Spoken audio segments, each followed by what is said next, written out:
Hi, welcome or welcome back. Today I'm going to go on a little bit of a rant. There hasn't been much tangible information about the King Road murders. There have been a lot of supposable suspects, but it's really getting to me. First, there was the neighbor who was doing interviews, and people were comparing him to Stephen McDaniels. It is true that there have been killers who have done interviews. Most of them are family members, because obviously they kind of have to do interviews. A good example is Chris Watts. There have been people who have helped trying to find the people who were murdered who have done interviews, but usually these are people who are closer to the victims, like a neighbor or a family member. But just because somebody does an interview does not mean that they should be considered a suspect. After that, I seen a video clip. It was a TikTok video clip, and it was intentionally cut to show this person walking towards where they were going. The video is made, it's almost made like it's somebody who just is spiteful against this guy who they believe could be the murder suspect or whatever. It's not helpful. I'll show the clip right now, and then the ending clip. So it's not helpful because a lot of the times people don't want to come out and talk to anybody because they see innocent bystanders just getting torn up. I mean, I heard Stephen Gonsalves talk about, well, how come I can't find out his alibi? Why won't they tell me his alibi?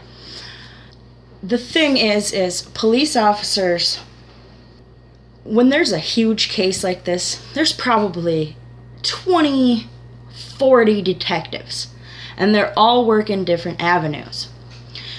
And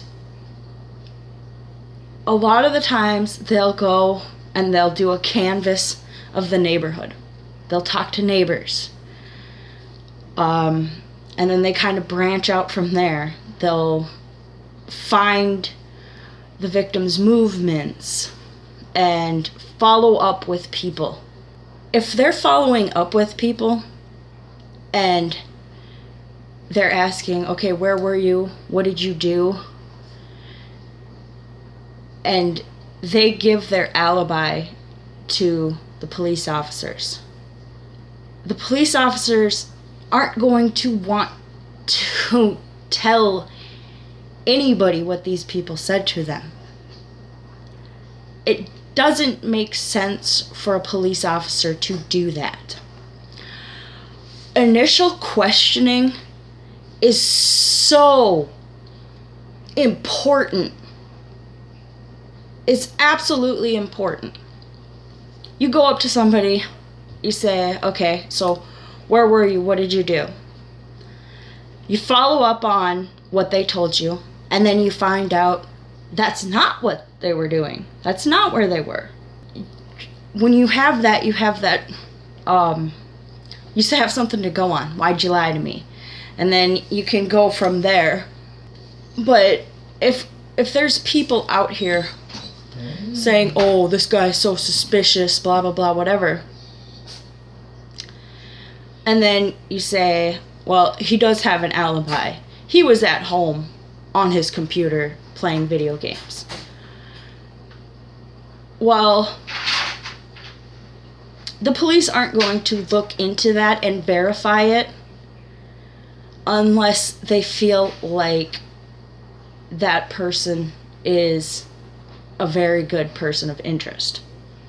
And usually they can't look into it unless they have neighborhood cameras or CCTV, or the person of interest gives them their phone or gives them information that they don't need a warrant for. So they're not going to just come out and publicly say, oh, this guy is suspicious, but this was his alibi. Like, why would police officers ever do that? And it's so strange to me that Stephen Gonsalves is coming out with so much information. He came out with information that the girls were in the same room. He said that their manner of death was the same.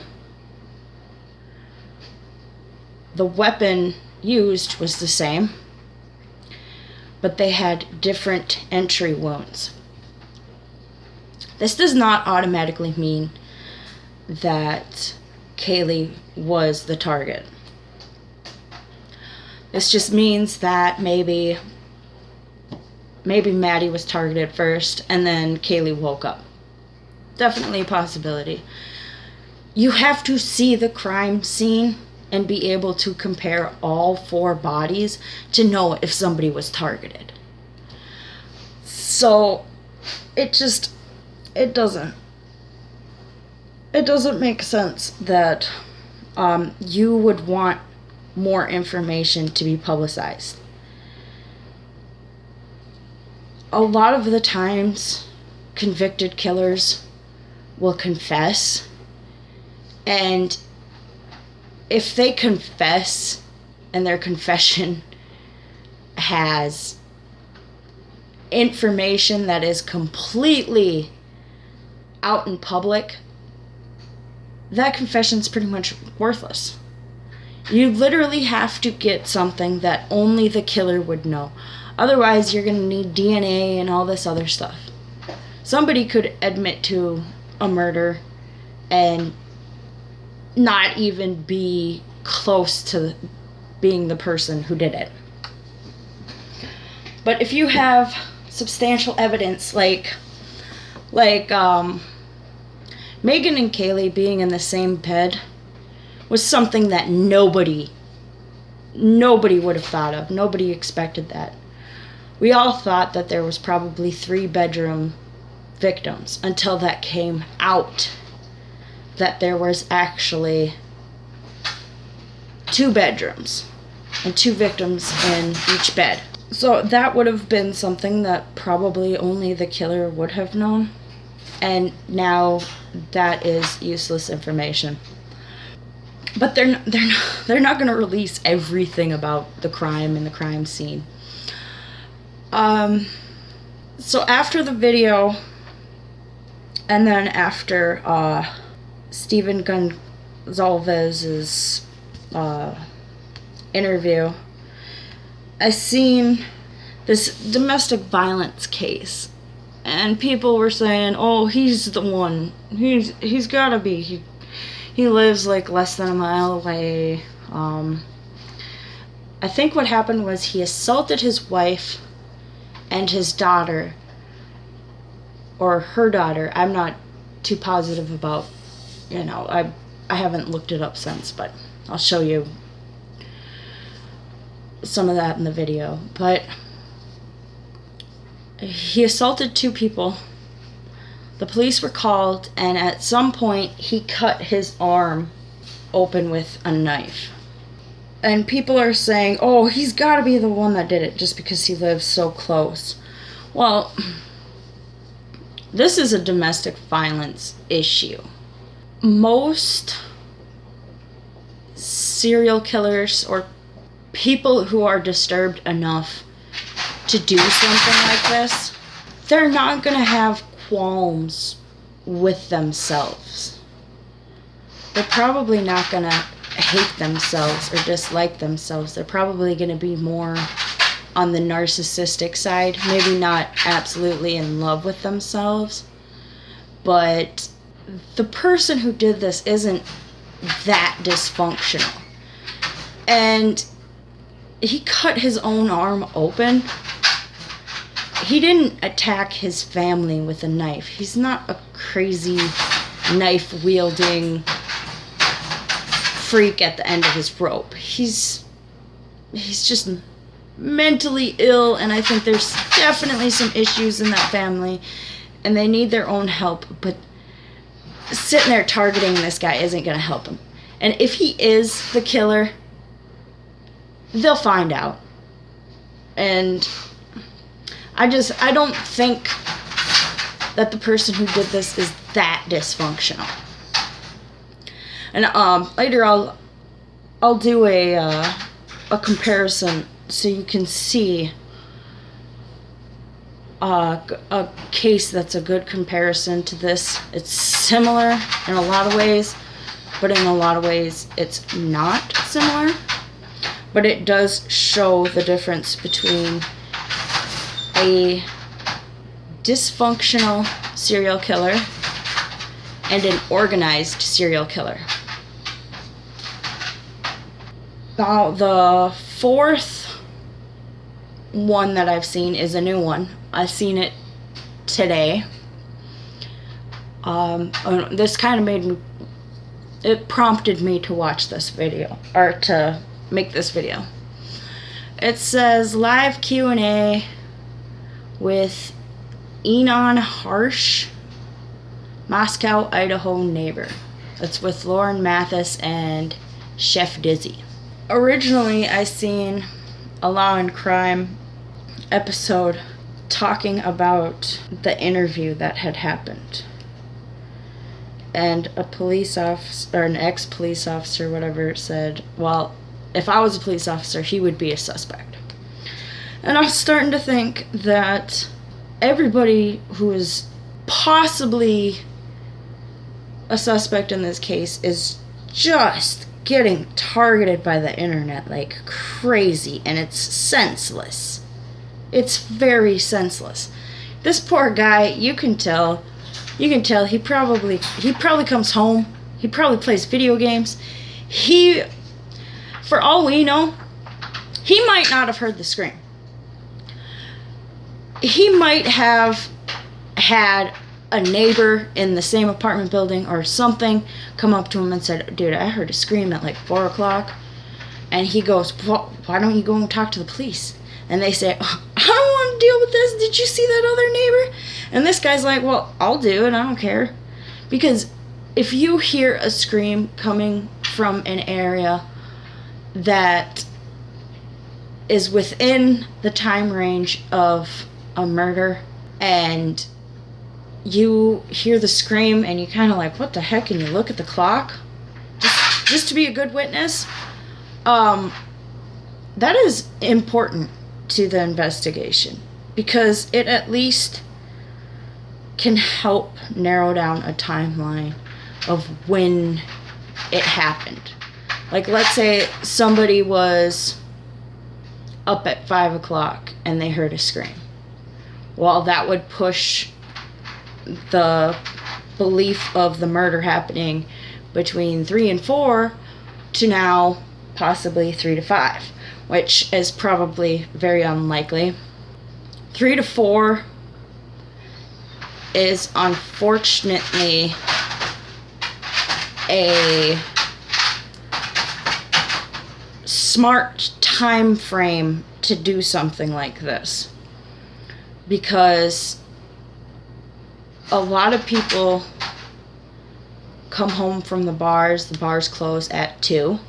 Around 3 or 4, it's dark out, the people are home, people probably get off work, maybe 1, 2, depending on if they work at a factory.